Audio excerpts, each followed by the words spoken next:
സ്വാഭാവികമായിട്ടും വളരെ ഗൗരവമുള്ള വാർത്തകളാണ്. അത് വെറുതെ നമുക്ക് തള്ളിക്കളയാൻ പറ്റുന്നൊരു വാർത്തകളല്ല. അപ്പോൾ സ്വാഭാവികമായിട്ടും അതിന്റെ പിന്നിലുള്ള സത്യം എന്താണ്, അല്ലെങ്കിൽ അത് വെറും ഒരു ആരോപണമാണോ, അല്ലെങ്കിൽ അത് ഗൗരവമായിട്ടുള്ള കാര്യം തന്നെയാണോ എന്ന് കണ്ടുപിടിക്കാൻ വേണം. അത് ശരിക്കും അന്വേഷിച്ച് കണ്ടുപിടിക്കേണ്ട ഒരു കാര്യം. ഇത് വെറും ഒരു വാർത്തയായി നിലനിൽക്കേണ്ട കാര്യമല്ല.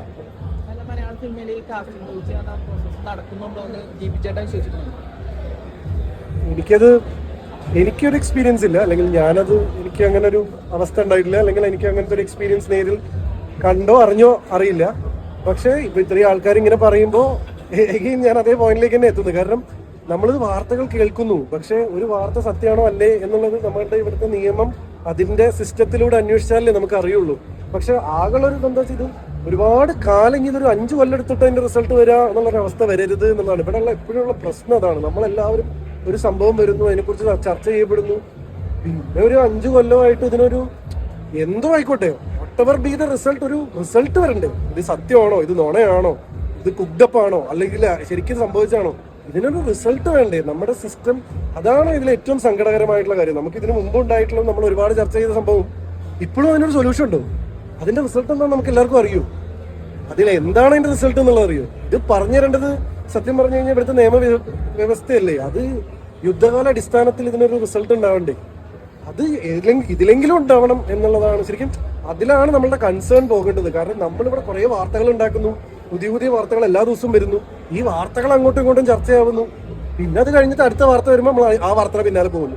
ഈ മാസത്തിൽ തന്നെ ഇപ്പൊ 3ാമത്തെ ഏറ്റവും വലിയ ഹൈലൈറ്റ് ആണ് നമ്മുടെ സംഭവങ്ങൾ. അവിടെ നിൽക്കരുത്. ഇപ്പൊ വയനാട് എന്തുണ്ടായി എന്നുള്ളത് ഒരാൾക്കും അറിയില്ല. അപ്പൊ എല്ലാം ഇതാണ്. അവിടെ അതിജീവനം എന്ന് പറഞ്ഞ് നമ്മൾ ഇറങ്ങി പുറപ്പെട്ടു. ഇപ്പൊ എന്താ അവിടെ നടക്കുന്നത് ഒരാൾക്കും അറിയില്ല. പക്ഷെ അങ്ങനെ ആകുമ്പോൾ സങ്കടമാണ്. എന്ന് വെച്ച് കഴിഞ്ഞാൽ എല്ലാത്തിനും ഒരു റിസൾട്ടിലേക്ക് നമുക്ക് എത്താൻ പറ്റുന്നുണ്ടോ ഇല്ല എന്നുള്ളതാണ് അതിനുള്ള സങ്കടം. അത് നമ്മുടെ സിസ്റ്റത്തിന്റെ സംഭവമാണ്. ആ സിസ്റ്റം വിചാരിക്കും. ഇപ്പൊ ഈ കാര്യമാണെങ്കിലും വളരെ ഗൗരവമുള്ളൊരു കാര്യമാണ്. പക്ഷെ ഇതൊരു 10 കൊല്ലം കഴിഞ്ഞിട്ടല്ല ഇതിന്റെ റിസൾട്ട് വരേണ്ടത്, അല്ലെങ്കിൽ ഇതൊരു 5 കൊല്ലം. ഇത് എന്താന്നുള്ളത് എല്ലാവരും ഇൻവോൾവ് ആയിട്ടുള്ള ഒരു പരിപാടി ആയതുകൊണ്ട് ഇതിന് എത്രയും പെട്ടെന്ന് ഇതിന്റെ ഒരു സൊല്യൂഷൻ വരണം. അത് സിസ്റ്റം തന്നെ ഇൻവോൾവ് ആണ്. നിയമപരമായിട്ടുള്ള റിസൾട്ടുകൾ വരണം. ഡയറക്ടർ ലാൽസാർ ഒരു സ്റ്റേറ്റ്മെന്റ് കൊടുത്തിട്ടുണ്ടായിരുന്നു. കാസ്റ്റിംഗ് കോച്ച് മലയാളത്തിൽ ഉണ്ട് എന്ന രീതിയിൽ സ്റ്റേറ്റ്മെന്റ് കൊടുത്തിട്ടുണ്ടായിരുന്നു.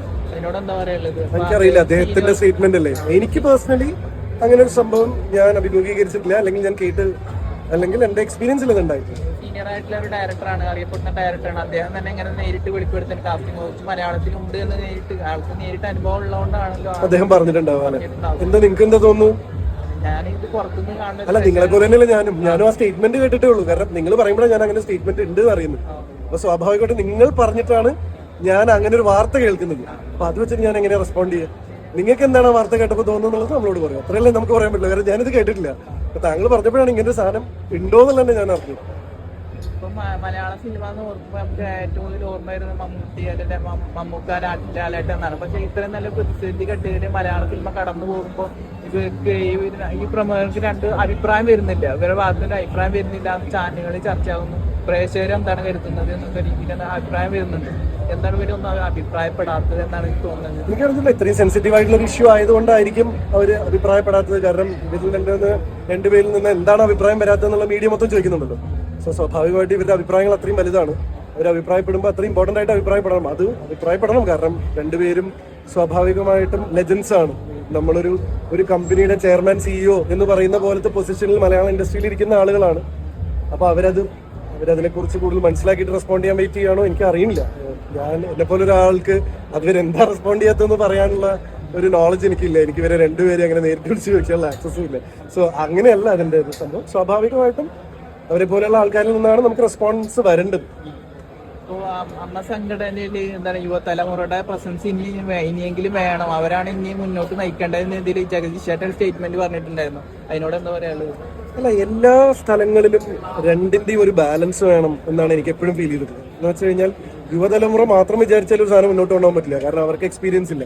പക്ഷെ യുവതലമുറ വിചാരിച്ചാലാണ് ഒരു വിഭാഗത്തിന്റെ സംഭവങ്ങൾ മനസ്സിലാവുള്ളൂ.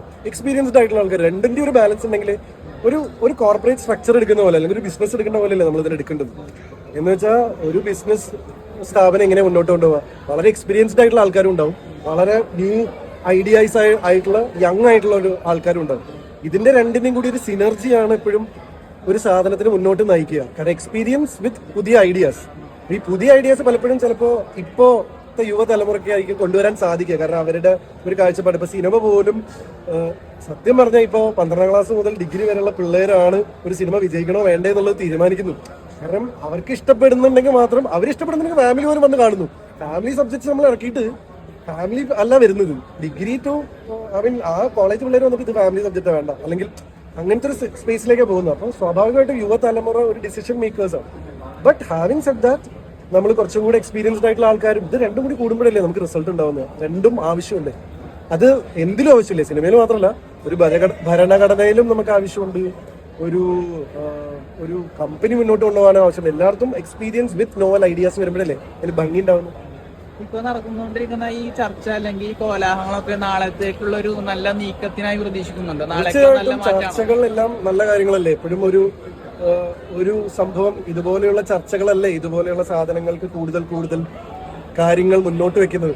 എനിക്ക് ഫീൽ ചെയ്യുന്നത് വെച്ചാൽ ഇതിന് ടോട്ടൽ ഒരു ആവശ്യത്തിനും കൂടെ മുന്നോട്ട് നിർത്തണം. അപ്പോൾ ചർച്ച ചെയ്യപ്പെടുന്നതെല്ലാം ഒരു സെഗ്മെന്റ് സ്വഭാവത്തിലുള്ളതാണ്, എന്ന് വെച്ചാൽ പീഡനാരോപണങ്ങളും പരിപാടികളും സാധനങ്ങളുമാണ്.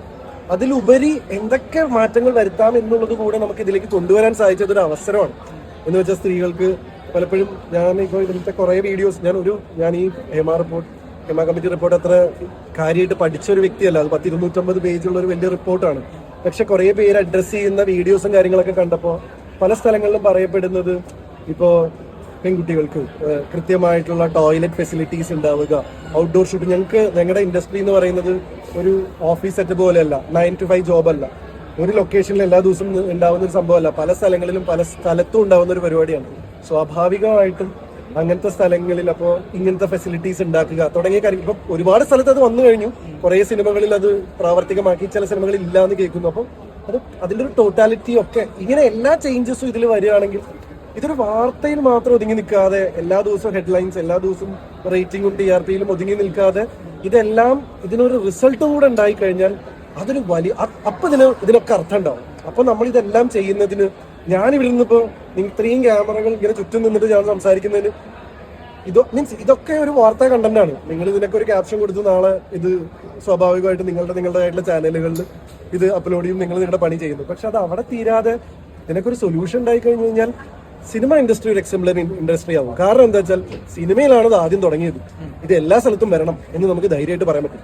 മാത്രമല്ല മലയാള സിനിമയിലാണ് ഇത് ആദ്യം തുടങ്ങിയത്. കാരണം നിങ്ങൾക്ക് തോന്നുന്നുണ്ടോ അത് മലയാള സിനിമയിൽ മാത്രമാണെന്ന്, അല്ലെങ്കിൽ നിങ്ങൾക്ക് തോന്നുന്നുണ്ടോ അത് സിനിമ ഇൻഡസ്ട്രിയിൽ മാത്രമാണെന്ന്? പക്ഷേ സിനിമയാണ് ഏറ്റവും കൂടുതൽ ആൾക്കാരെ ഇൻഫ്ലുവൻസ് ചെയ്യുന്നത്.